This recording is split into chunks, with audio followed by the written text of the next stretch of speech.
All right, all right. Good afternoon, good evening, everybody. Welcome to Liberation Rise. I am your host, Mr. Augustin Sharif, and I'm here with Mr. Emmanuel Sapolucia. I always want to call you Doctor. Dr. Sapolucia, how you doing, boss? Maybe one day I'll become a doctor, but yeah, I'm doing well today. Yes. By God's grace, we are still counted among the living.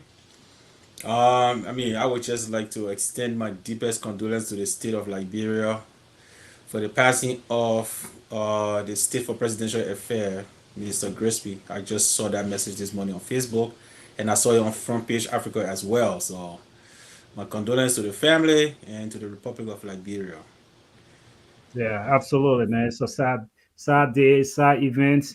A lot of events have been unfolding in the country, and a lot of different things taking place in the country. Sadly, our condolences to the bereaved families. You know, just this weekend, actually, got another news from of one of our mutual friends, who's good friend of his. Bashir, I think his name is Bashir Umar Toure, a young person like ours, our age group, someone like that. He passed away, and so he was very involved in Liberia. I mean, from what I understand, he was a basketball player, and he was also part of the CDC administration working on the transport ministry. So it's a Uh-huh. sad day, a lot of sad things happening in the country. And, these are just people that we hear about, right? Yeah. They well-known individuals, but every day there are people that are in the country, unfortunately. And, Yes. you know, there are some stories that we never get to come across, but the ones that we know, our deepest condolences to the family as well, please. And we, Yes. we pray that God will give them peace and comfort. But Mr. Sapuli said, what are we going to be talking about today? Today we are talking about this drug eradication. On August 7th, that was a Thursday last week, August 7th, there was this intense wave of people that were very determined to send a message to the administration, the government of Liberia. Very, very, very intense. There were people who were very determined to make sure that the government, and again, we want to be very careful here because we are not saying an administration, right? We say the government because this is not our yesterday problem. This is Mm-hmm. not a Joseph Boyka problem or Boyka a problem or we are problem. Drugs, unfortunately, since the inception of our Liberian Civil War, Sapolicia, let's go back. Let's be nostalgic for a second before we even get into this topic. Let's talk about it. When I was a little boy growing up in Liberia, selling my donuts, selling my kerosene, I never really grasped this concept of drugs in the country. So, what was your childhood like? Let's be nostalgic for a second, because the whole concept of drug in Liberia, I saw people smoking cigarette. I'm not gonna lie. I knew people spoke something called marijuana. In Liberia, we used to call it opium. I'm not Mm-hmm. gonna lie. But I never, this whole concept of drug, all these crazy things that's taking place in our country now, it was during the war that my eyes were open because they were saying these small soldiers, when they take something, they were given something crazy to go and just put themselves out there to fight. What was your childhood like with relation to drugs? No, it is similar. And besides that, though, when we were growing up, even though there was no law in the country that said don't do drugs, don't smoke, don't drink alcohol, and we're exposed to these things, right? Not that we're not exposed, but we're not crazy, if I can put it that way, to attempt to do those things. Because I used to be sent to buy beer, to buy cigarette, but I never thought of even trying to smoke it. It was not something that any child wanted to do, especially who thought education was number one to us. We felt that those who smoke they didn't like their life. That's from the point I saw it. We always felt that those who smoked they didn't really like their lives. They were careless people. It doesn't matter what status they were in society at the time. There were people who were well educated. Some of them were directors, ministers in other places. But when I, as a child, saw them smoking, I felt that, man, this guy don't care for his life. I don't think he even sensible enough. That's how we saw drugs and alcohol those days. But Wow. fast forward to the war, after the introduction of these other form of drugs that they gave the guys to get them numb so that they don't feel what they're doing, so that it impair their judgment, right? Because I think that's what they did it for, the Sure. combatants. They did it to impair these young people's judgment, or some of those people that were there, to have them under some influence to do these cruel things that we know, inhumane things that we know of, and that they did. So they used that and I think they use that as a scapegoat or a means of escaping their trauma that they would face under normal circumstances when they were doing those kind of uh, cruel things to their fellow men. I think that's what introduced the current drug crisis in Nigeria. Yeah, and I think sometimes, when we go back and we start to talk about this, I think it's a very good place to start the show.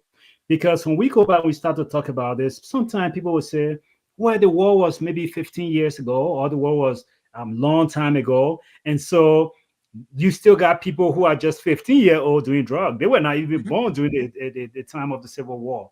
And you still have people who some of them in our 40s, but we still call them, disadvantaged youth. We still Yeah. put a youth label on them, and so the equation is not balanced, right? Either we would expect that maybe people who were part of that Civil War, they will be our age group. They will be in their 40s and they will be Most of pushing them, all. yes. Yeah, we'll say, oh, okay, that particular group of people. But no, you got young people, and again, psychologically, I always come from the psychological standpoint of things. Psychologically, they don't. I mean, many people who make that statement, they don't see how the process actually perpetuates from one generation to the Another. next. Because Sabalusia, I know you as a young man, you were very smart that when your uncle, or I'm not, I don't know who used to send you, but I'm just saying uncle in general. When your uncle used to send you and say, oh, go buy my beer, go buy my cigarette, you were smart enough to now one day take the empty beer bottle when you're walking back to the store to put in your mouth to see what it tastes like. You're Mhm. smart enough not to do it. But most children, though, their uncle sent them to buy beer, somebody sent them to buy beer. Before you know it, these kids, they're drinking that same thing and doing the same thing. And if they saw their parents smoking, they themselves start to smoke. And so it carries through the family. And before you know it, this actually, and I think this is exactly how the crisis from the Civil War, those that were fighting, those people got high on drugs. They came and they began having children, and their children too got the same addiction problem, and it just continued. It just continued and in my opinion, I think that is exactly where it all started from. Yes, and also just to add up to that, during our days, I remember a while back when I think we were in third grade, at a very young age, where we had this, I think it should be what, DEA or DAE, drug education something. We used to have a ruler. I remember they gave us this ruler back in the days. It had this drug stuff in there. Yeah, You it got had, I all the think it had DEA or manipulation, something yeah, like that. Yeah, yeah. uh, uh, that was the kind of education was given to us, and even your parent, even the person who did that. Like I had an uncle, but my maternal uncle who used to smoke weed and do other, but he would always tell me, because he used to call me Kemu. Kemu, don't you ever do this thing.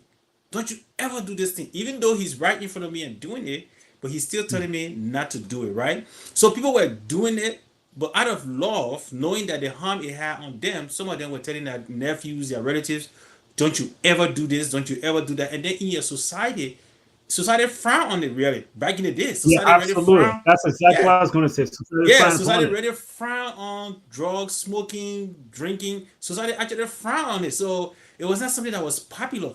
But then when we come fast forward, you talk about the transition from one generation to another. It's exposure, number one. Two, the lack of education about it or against it is number two. Three, some of the young people that came, even though they were not part of the war, but when they were born, they had no presence of a parental guidance to tell them this is wrong, that is wrong. So most of them, while their parents are looking for food and fetching around, they are left in the community with some of these guys who are doing these things. And these guys are not a good model, right? The role models. They are the one, in my opinion, just from my observation, some of the guys that are in the community who have been disturbed by the war, they don't have parents, right, to guide them.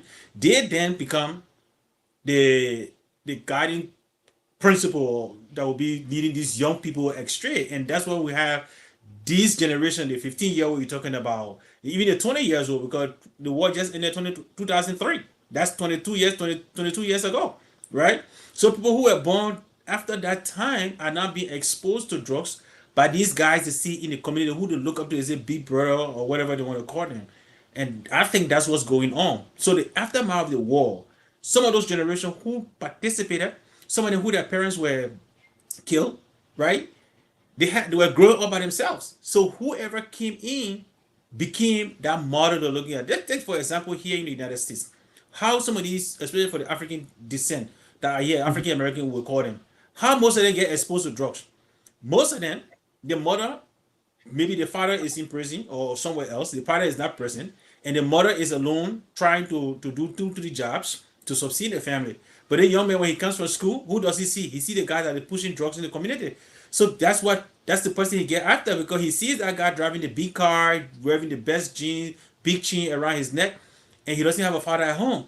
So he get led by those guys that are pushing drugs in the street, and then he himself, or he or she becomes doing the same thing. It's the same thing that is happening in Liberia now, right? Those Mhm. guys that are in the community, that these young people see what they do, then they start to do it. And unfortunately for us, we don't have the system in place that is in America that can address some of those issues, and that's why it's getting worse. Okay, so we'll talk about system. You know, whether it's a systematic problem or whether it is just the will to implement system, right? We'll talk about that. But August 7th, I think the organizers of the program, I tried to already get maybe one or two of them on our broadcast today, so we could kind of talk to them. But I was unfortunate to get them. But basically, though, I think they did a great job to really galvanize the people. There have been several occasions where they have had other marches in the country against drugs or against opiates and all of these things. They have had it before. But in my opinion, this was a very large group. And the coordination, what they did, they were able to get people from how you call it, across the bridge, as we used to call it. Mhm. There were groups by community, and some of the banners that we saw, we'll talk about the banners, but some of the banners we saw very creative, and people put a lot of thought into it, and people were very intentional how the march was going to go on. And the 7th, rain or shine, these people were out there. They did not care if it was raining or not. They were out there, and that was something I kind of took away. This actually meant a lot to people. We'll talk about some of the fun stuff that took place, but for now, let's just focus on that. What were some of your takeaways from the event, the march? And what were some things that kind of caught your attention? So what caught my attention, and this is the first time that I have seen a huge march that has no political tune, right? Because most of the That was time, the ones, right on. the protests that we see or the rally that we see in Liberia that will have a real good turnout are normally this emotionally attached political scheme or lies that they perpetrate to get people on their side. That's where you normally see people, come up in mass and they destroy people property and do all these crazy things.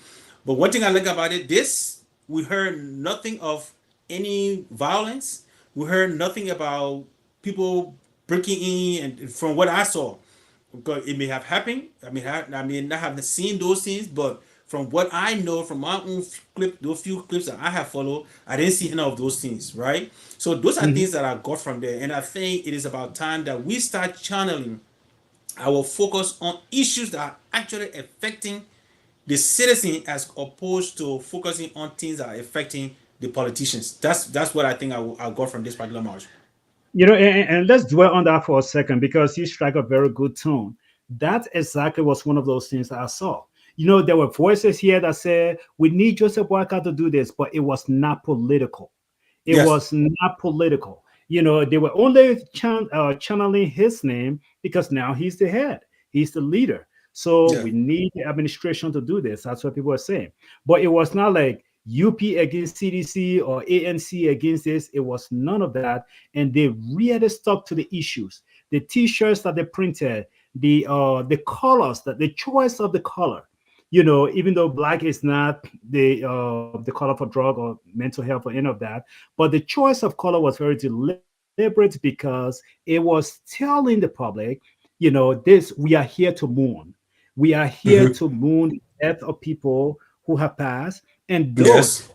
sadly enough, that very day while the march was going on, there were still young people sitting in the ghetto getting high Yeah. while that march was going on.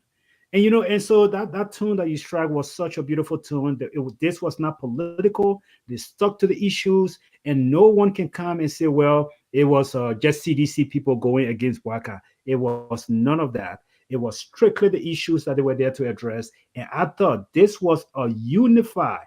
There were some UPists. There were some, if you call them that, there were some seditionists. There were people from different political parties. Maria Yakula from the ANC, she was one of the organizers, and they were there. So there were people from different fashions who just came to address the issue and not to politicize the issue that's in the country. And I think Yes, if we it's do that with most of our issues in the country, we will get some problems solved. yes. And speaking about those political arms, and I think they were they, the political actors, missed the opportunity. They should have taken off their political cap for that day. Whether you are lawmaker, whether you are ministers, whether you are opposition political party leaders, that was the time to come together to put Liberia first, right? Because if you are addressing the needs of the young people, things that are destroying the future of the country, that was the day for any political party head, whatever they call them, political leader, whatever name you want to, whatever nomenclature you want to put on them.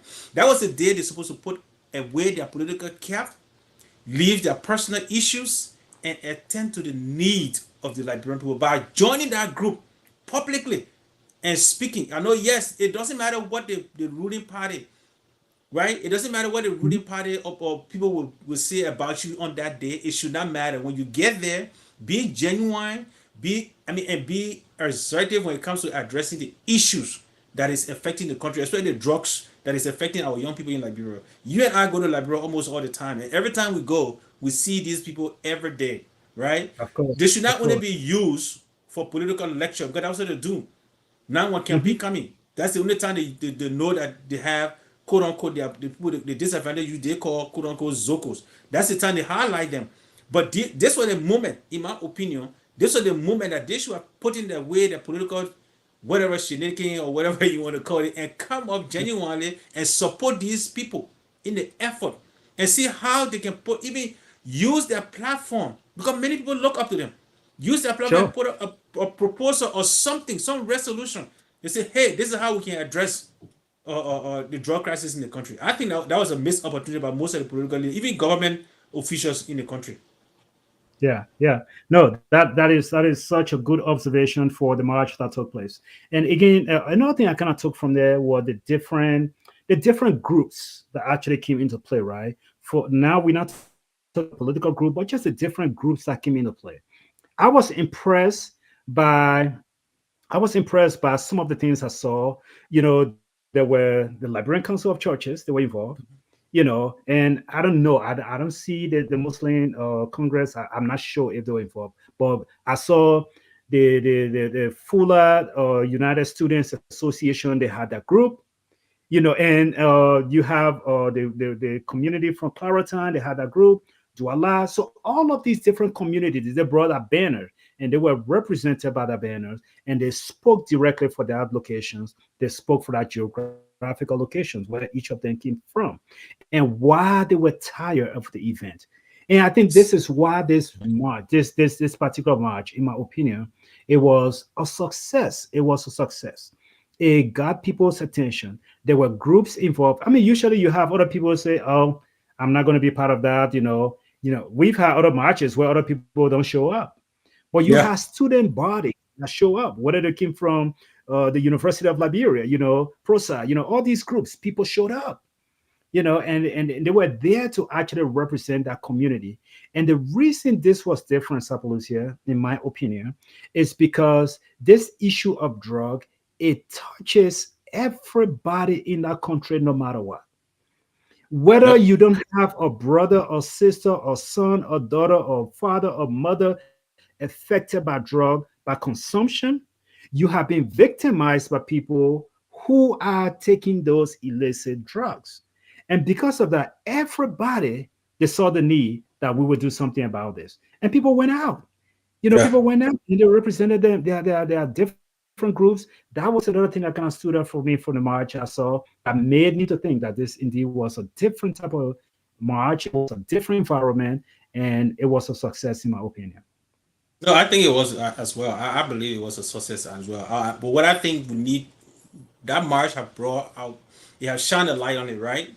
I think now it's time, and I think I saw either Friday or so, the lead, one of the leaders from that group met with the president.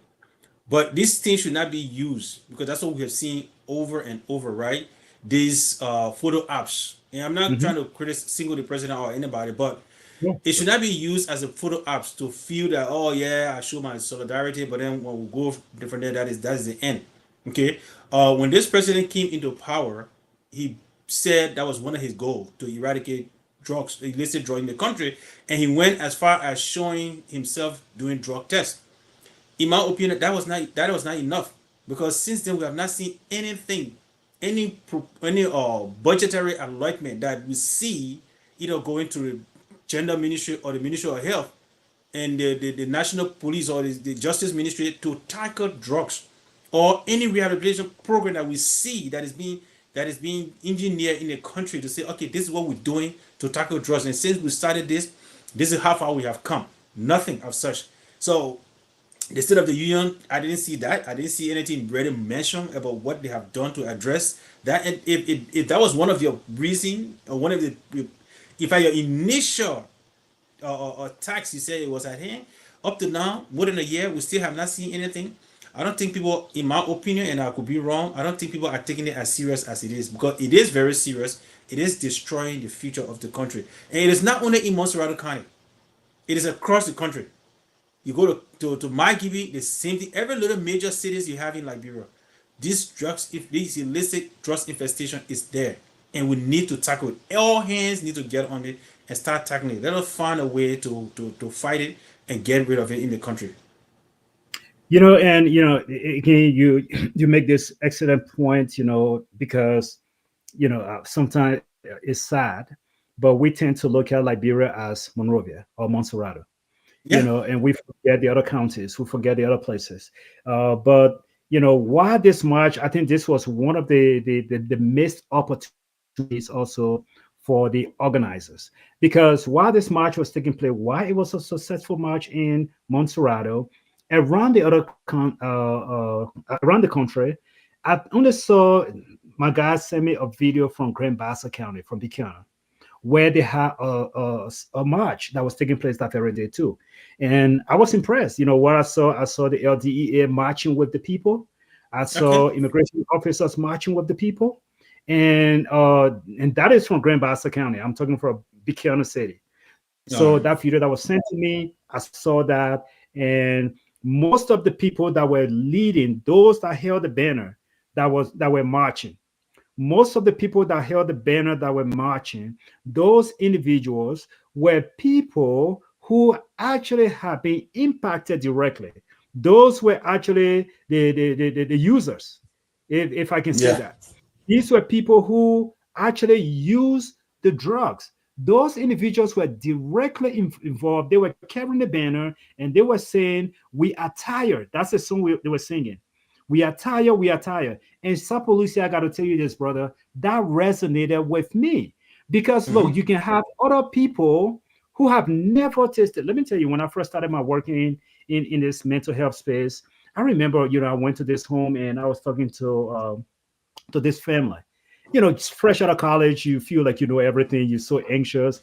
And I was talking to this family, and one of the things this guy was struggling with was addiction, right? And here I'm sitting in front of this guy, and we just kind of chit chatting. I'm telling this guy, I said, look, it's easier than you think to actually quit that cigarette or to quit this particular substance you're taking. I say it's easier, just baby steps here, baby steps there.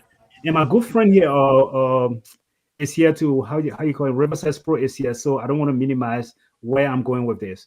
But I was telling this guy, I said, look, it is easier to drop this particular substance than you think. And you know what that brother told me? He asked me a simple question: have you ever smoked or drink in your life? Man, that question hit me like a ton of bricks, Lucia. Because when the Yeah. man asked me if I've ever smoked in my life, I looked at him and said, no. And then he turned around and asked me and said, how would you know how easy it is to lay this thing down? Yeah. And so that question of, I mean, I took it with me since that day throughout Yeah. my workspace, my practice. I take that with me because there is no way those that were marching on the street, if they have never done these drugs before, there is no way they can just go to the ghettos and say, look, you guys just pull this stuff down and walk away from it. What Mhm.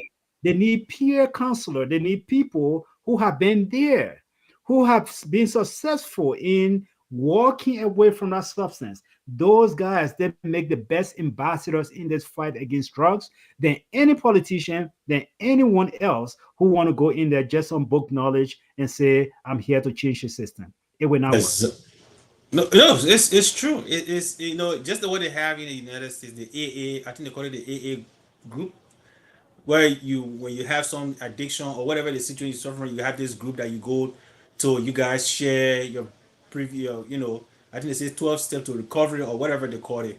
But I think there's an AA group. I know one of them. When we came on, I got in the military. They have it in the veteran space too. So you have this group that all of you guys are being in the military, whatever situation you think you went through, you guys go meet and just discuss, give have somebody to talk to, somebody who understands what you went through, right? So Yeah, yes, those guys who've been there and some of them who have recovered are the best ambassadors, and those are the people that I think the organizers should be looking out for as well. They should be looking for those kind of absolutely. people in the community to see, hey, how did you do it? You know, and I don't want to kind of diverge from the discussion here, but there's a saying I always tell people when I'm teaching on the weekend on Sunday. Yeah, I said the best way to preach the gospel is through testimony. Because you can read the Ten Commandments or whatever you want to read all day, but that person cannot relate to what happened during Paul's time. They cannot relate to what happened during David's time, whoever story you want to read. But they can relate to what happened in your time. So if you can Sure. give a person your testimony, that can help them to say, "Oh yes, I can see myself in this person." They can see themselves in Jesus Christ. They can see this. So those are the best people that can explain the difficulty, the struggles that is associated with addiction, especially drug addiction, right? Is that you and I didn't hold on, okay? I know people who held on.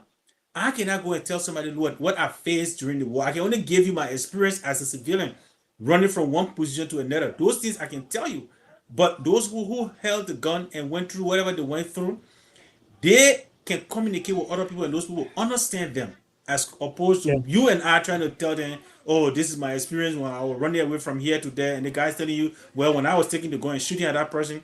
Those are two different things that cannot be compared. So I think those who have recovered or some of the people who are on their way to recovery are the best people to join this fight so that it can make sense to those people who are in the problem to see how they can get them out. I hope the organizers and those that are planning to do the same thing, and like you talking about, hopefully when you have the chance to go to Liberia do some of the mental health or stuff, I hope that's something you can look into too to get them involved so that we can work that out. absolutely, man. Absolutely. And and Sapo Lucia, another thing, Dr. Doe, Riverside Pro and more players, Sapo Lucia, you guys, welcome to the show. Thank you for joining us and please share the broadcast as always. But basically though, this is a Liberia problem, right? This is a societal problem. And I saw Yes. banners that were talking about crisis, and this is a human crisis, and it's a national emergency. There were those flyers that were highlighting those things and using all of those words. I mean, it makes sense. It makes sense. Look, I mean, there are people walking the streets of Monrovia. Unfortunately, let me tell you, Sabalusia, let me tell you this. This is how I know everybody, one way or the other, they have been impacted by drug users in our country, no matter where. And let me tell you, me I am. personally, I was just in Liberia. You and myself was in Liberia last year. I went back to Liberia. I was there in from April something. I came back somewhere in May. I was in Liberia. One day, there's a young lady who comes to the house. The young lady, she washed all my clothes, jeans, t-shirt, my tennis shoes. She put everything outside. She hung on the clothesline. And our house is now on the main road. I remember the neighbor next to the neighbor said, You man, you brave. That clothes it will be gone before you know it. I say, oh come on, broad daylight, who will come in here? Sapalucia, I kid you not. God is my witness. We are sitting inside the house. When we came back outside, three pairs of jeans and my t-shirts and tennis. People have taken they have taken exactly what they wanted, and they have walked away. There's a little guy I mean a little boy next door who was saying there was a guy standing up the hill that with backpack in hand. He looked dirty and he was just looking down here. They took what they wanted to take, and my things were not the only thing on the line. The other people, they took what they wanted to take, and they'll go and they sell it. They're going to sell it. The next time I was in Liberia, I mean, the rest of the time I was in Liberia, anytime we wash clothes, I make sure I came and sat on a porch until that clothes was dry. True story. I'm not joking. It's true story. True story. No, but But it is. that It impact is is. having. I mean, I have relatives who are who have been struggling with that. I know I had to help somebody before, where we had to put in their place. I think you and I talked about this before. We kept in there, and then he came out. He said, "Oh yeah, I'm blah blah blah." But where they go back to that stuff, because in order for you to, and like I say, I'm not going to speak like I have experienced drug addiction, but in order for people to get away from something, if Mhm. you especially fighting to leave, right, an addiction, it is not good to be associated or to have somebody that can easily attract you back to that place, Yeah, pull right? you Once back you into it. still, yeah, once you stay around that area, you are more likely to fall into temptation. So it is what it is. I just feel that we all, and I mean every one of us, all Liberians, in Liberia, out of Liberia, wherever you are, we all have to fight this, because one way or the other, we are going to face that issue, right? Either by theft of property, or your relative could get become a victim of it too, or something along that line, right? And generally, it's the future of Liberia that is being put down the drain, right? And I think that dark shirt or the color that they use also shares a dark age in Liberia at this time when it comes to drug addiction, right? So it Mm. was not a mistake that they chose that color. That color No, it should was. I also mean, represent the dark age in Liberia right now when it that comes to was a the great young. choice. Yes, when it comes to the young people future. Yeah, yeah, and so River Says Pro, if you're still listening, I just sent you the link on WhatsApp. Click the link, join the show. We'll bring you on. You'll come and join the show, and definitely. But let's go to River Says Pro question here real quick. Let's talk about this. He said, "What exactly do you blame on the proliferation of drugs in Liberia?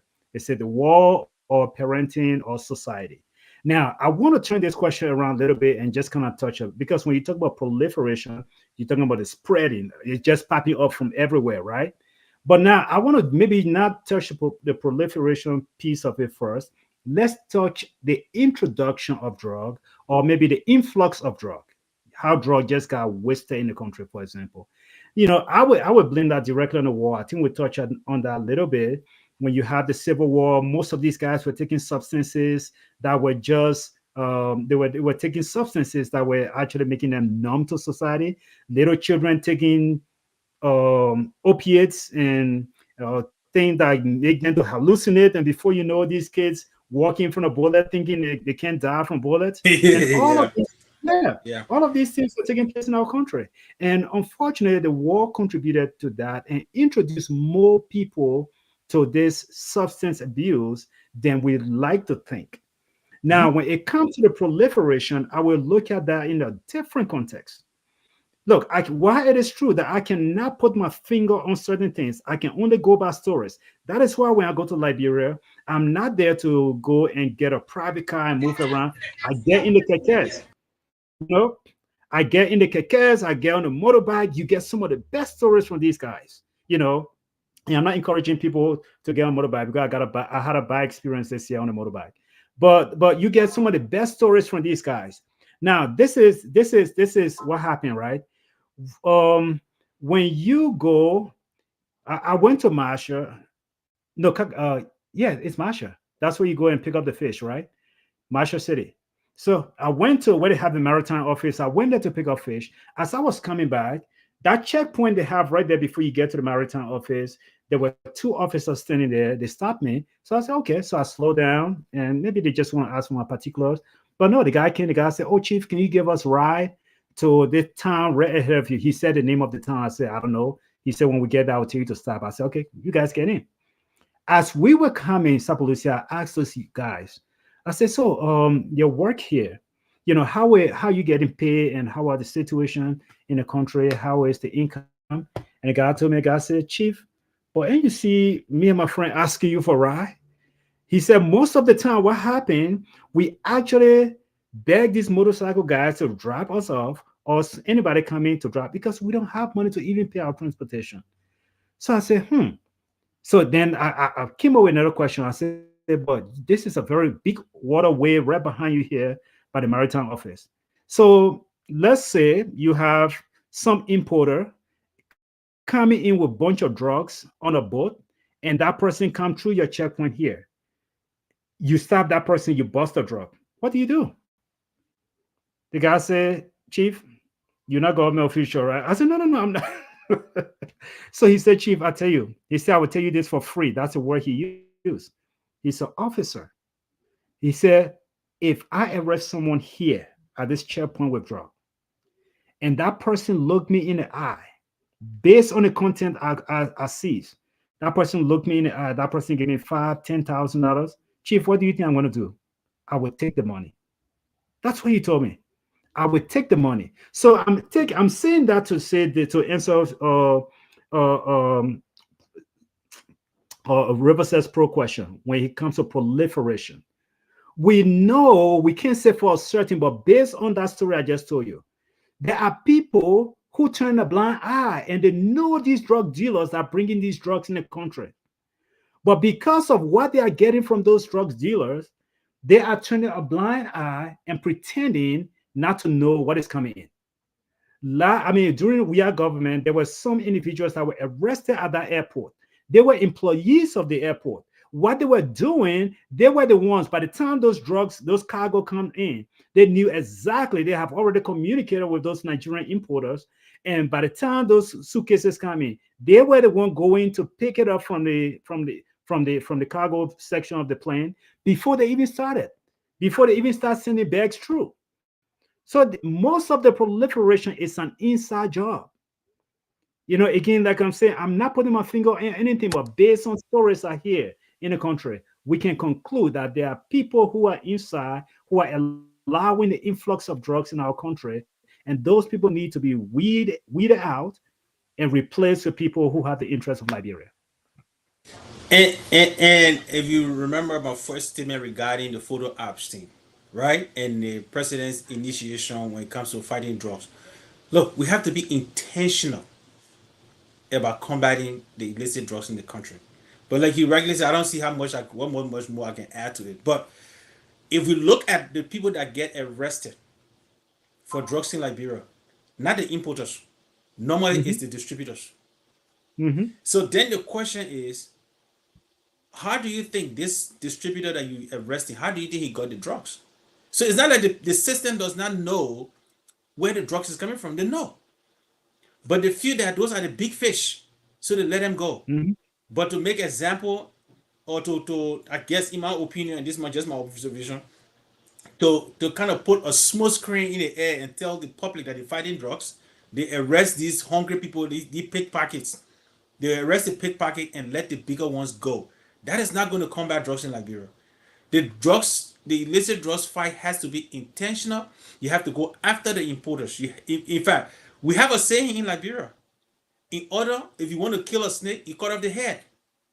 Right? But what they're doing is they're cutting the tail. And if the tail can get well, the snake will still be able to bite. So we have to be intentional in fighting the drugs case in Liberia. But we keep doing this whitewash or fighting store or smoke screen thing they're doing in Liberia, say they're fighting drugs. They're not. They'll be real. We gotta be realistic about it. So look, it is sad, but the reality is Liberians overall, those are in authority, are not ready serious to fight and get rid of drugs in illicit drugs in Liberia. I don't think so. All right. So, Mr. Blambo, welcome to the broadcast. Welcome to the show. And basically, feel free to weigh in. If you can hear us, weigh in and just give your opinion. We are talking about, the march that just took place in Liberia, the march against drugs, and most of our friends, most of our families are being impacted. You and I, we've been to the country many times, so we know exactly how these guys, every opportunity they have, they want to get some. And we know they want to chase that. So feel free to weigh in, but you get too much noise in your background, you got to minimize that noise, or else I'll block you. Well, I want to say thank you guys for All right, letting so me come. go ahead. What is space? Getting situated. Can you No, I guys think hear he's me? good. LB, it looks your connection, it looks like it's breaking in though. LB, you're breaking Go in. ahead. Go ahead. He's good. He can go ahead. Go ahead. Am I good? Yes. Thank you guys for letting me come on the show. Brother Sherry, Brother Eman. For the march that took place the last time, I think it was an eye waking for all Liberians, most especially the young folks in Liberia. You guys been to Liberia, you saw how it is, how those guys are using those things, people bringing in drugs into the country. And like I was listening to Brother Sharif as to what he was saying, uh, linking to the police officer who will say, "Listen, I'll turn a blind eyes to if a drugs dealer gave me. I mean, you went too far with 10,000. You gave me 1,000. He would take it. This man have not gotten paid for 6, 7 months. What do you expect? If you want to tie up our borders and stuff, Liberian border for drugs not to come in, you have to pay this guy in well. You got to make sure they do good. But you can't just say, hey, tie the border up or close the border or tighten the border and somebody coming in with drugs that will give you drugs worth $40 million in the Liberian market and that may give you about $5,000. Definitely you would take it and walk out. You see, and somebody Mhm. told me the last time the reason why that lady was caught was that she bribed everybody. But it's like when she bribed the people, certain people did not get their exact money what they're supposed to have. So one of the guys said, "Okay, when you giving me guy 6, 7, $800, you come and give me what $50?" So the guy went behind her, according to the story what I heard. So the guy went behind and said, "Look, I can't accept this." Then she said, "Boy, I already gave your money." So if she were wise enough to say, "You know what, I'm going to give this guy, something," he wouldn't have said anything. So to me, it was a consistent thing these people were doing at the airport or wherever she got caught. So that how this guy went and told on her. But actually, if every community in Liberia, when they see like that, quite recently at my friend neighborhood, this car been parking. So the people raised concern, and what happened was that this guy was a drug dealer. He was selling drugs in the car. And that's how the community called the police. So if every community eyes open to those things, definitely the eradication of drugs in Liberia will be limited. But it has to start from the top.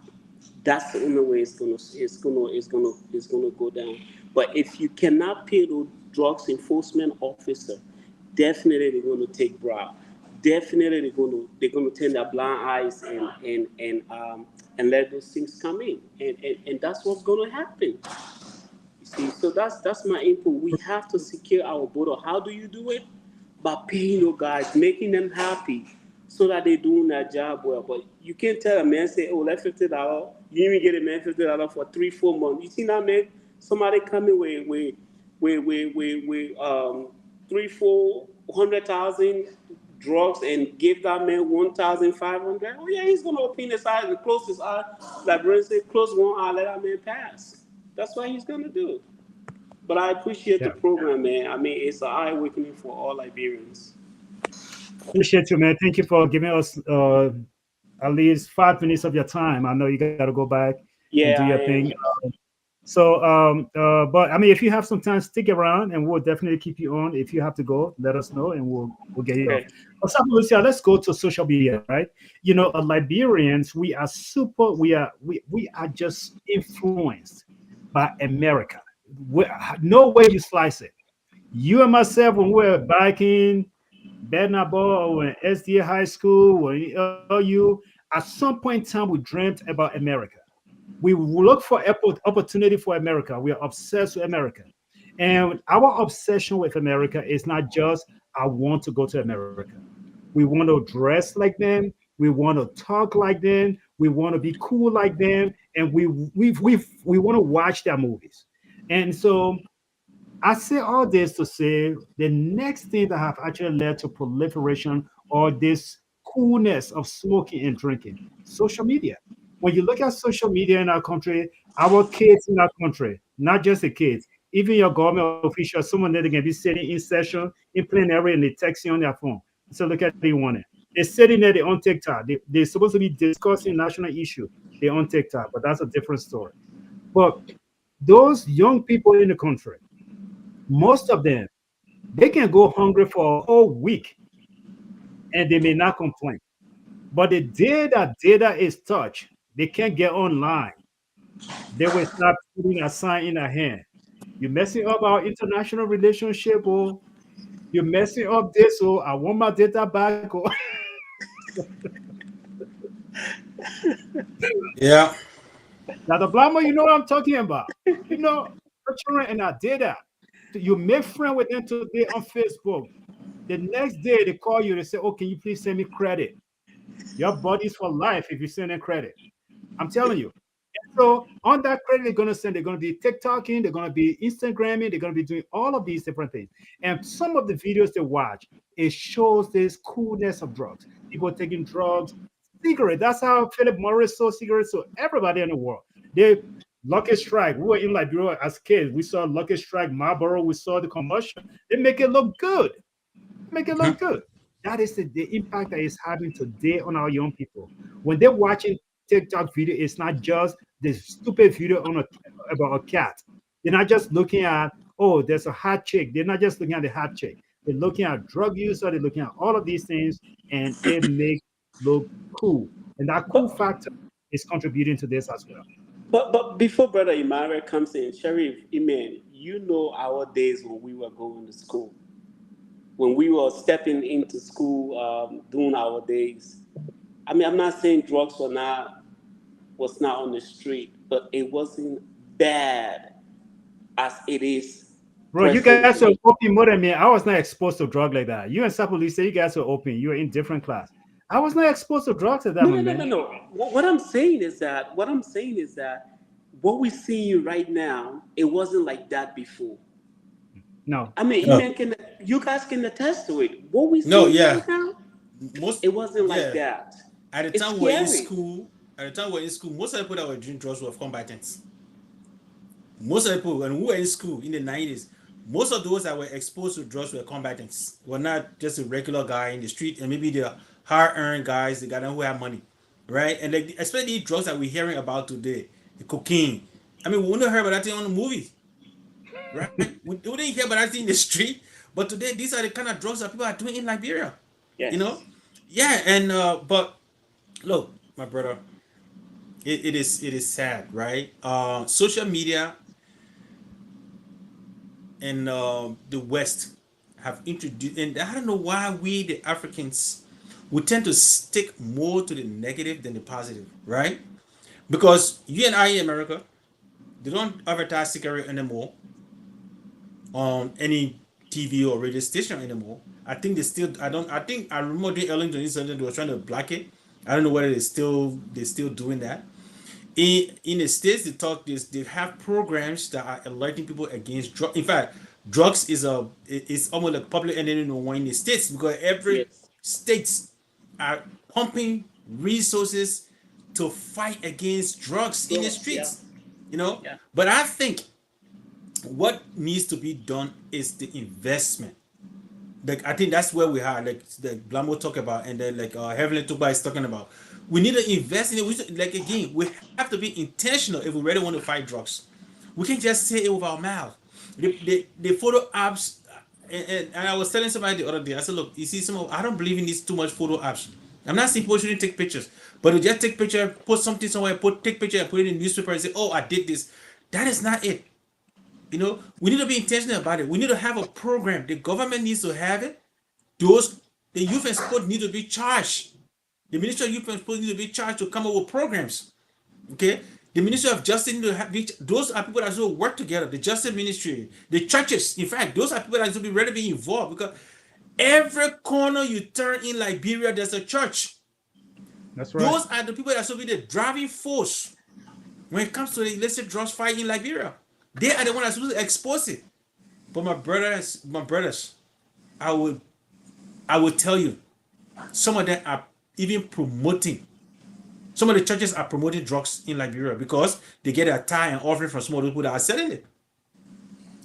We have to be. Everybody needs to tackle this thing, or else the next 2 generations, foreigners will be ruling Liberia. I'm telling you this, and it is serious.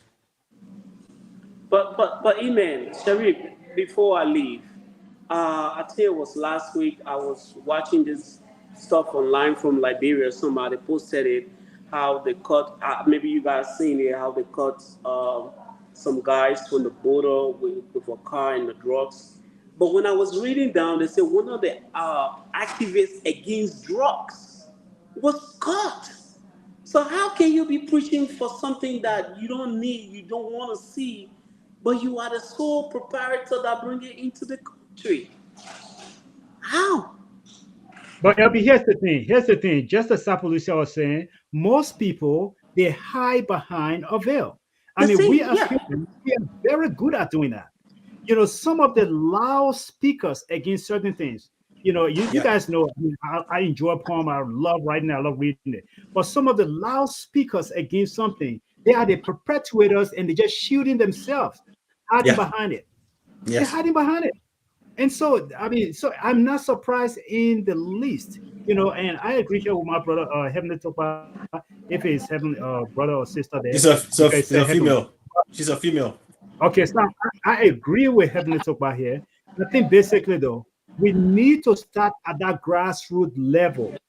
That grassroots level. That is where the work starts. Look, there are people already in the country who are doing some work. Whether I can think of Jojo, Coffee with Jojo, she got her coffee house. She was doing some work there. Look, there are people in the country already doing some grassroots level work. Empower those people. Find people who were drug users, who have been clean, who have that sobriety. Bring those people on as your ambassador. Let them be part of your workforce to actually move. Those people know things that you don't know. Take me from here now. Take me from here now. Have me in Monrovia.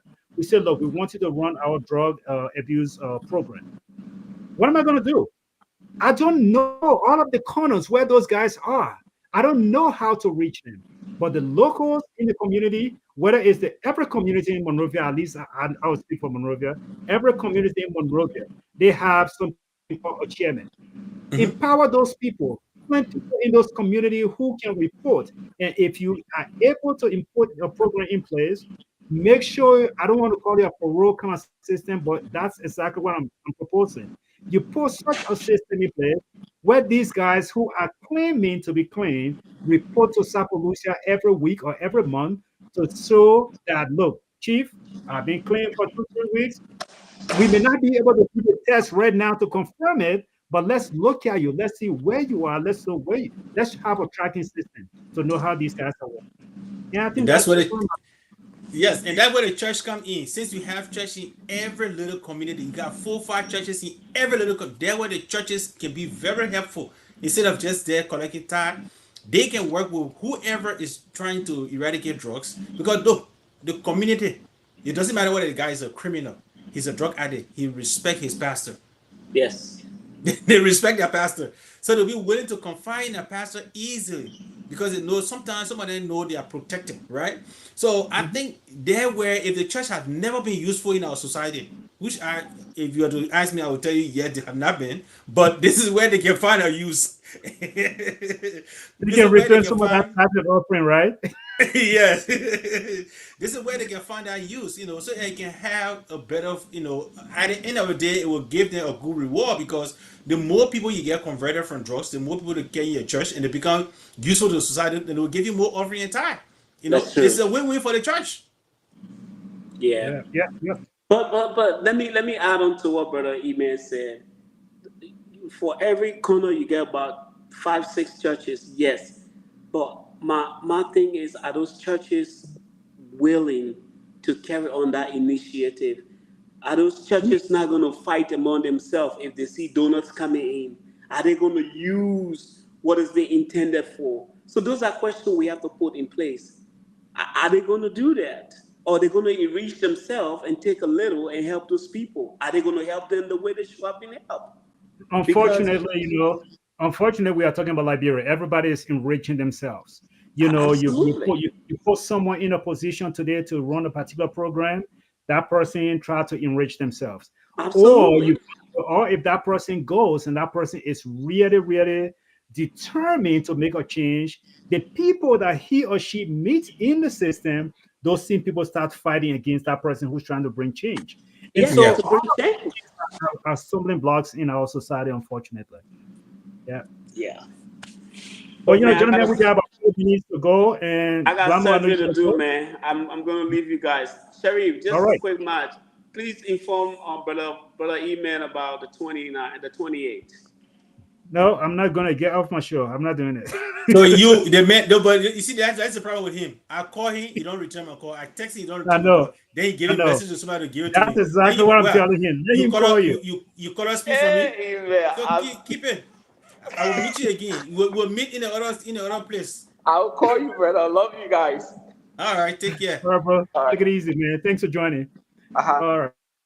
But Sapo Lucy, I think it has been a great discussion. We got about 3 minutes to be off the show. And River says Pro, I do apologize. I know you were texting me, you wanted to call in, but for some reason I didn't see your text on time. But definitely, Ben, next time I will definitely make sure you come on when we're having this discussion.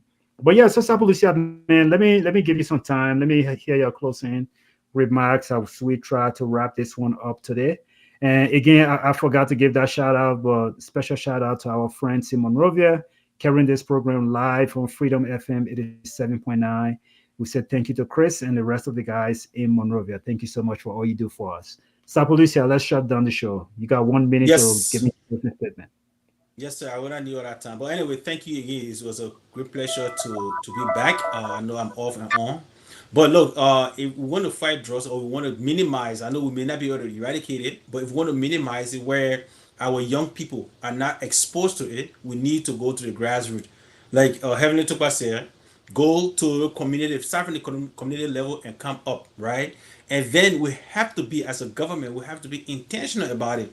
Not put a small screen and take photo apps to pretend as if to say you're doing something, but you're really not doing anything. Let us galvanize resources or take some of the resources that we're spending somewhere that are not necessary and bring it to and invest that into fighting this crisis because it is a crisis. It is a national emergency, and it should be treated as such. But with that, I want to say, Liberians, those that join us, I want to say thank you, or Louis for joining us, Heavenly Tokbar, Yay, River says Zapier, Mo, and the rest. I want to say thank you guys for joining us, and wish you the best. Again, I want to extend my condolences to the Liberian public and the family of the late minister Grisby from the State of Presidential Affairs. With that, I say, have a wonderful week. Mr. Sapolicia, thank you so much. And to everyone who joined us and those who will be watching the broadcast later, thank you so much for joining us. It has been a great discussion. We are super happy about what's happening in Liberia in terms of the march that we saw on August 7th. And we hope that this is just the beginning. We hope that everyone who lend their voice and lend their feet and their hand, those of you, the mothers, the fathers, the brothers, the sisters, those of you who went out there in that rain and you stood in that rain just to make sure your voices were heard, we pray that this is not just another march that we'll hear or we'll participate in, and then we just let the fire to die. To your government officials, to your representatives, to your senators, those people that you went to visit at the state capitol, we pray that they heard your voices and those people do things in the best interest of our country. Because when the young people of the country, when the society is free of drugs, we all benefit. These young people can be employed. These young people could be someone's wives, somebody's husband, and there are so many potential. I mean, I saw some signs that says, I mean, this lady, she had her sign. She said, I'm only here to look for my future husband.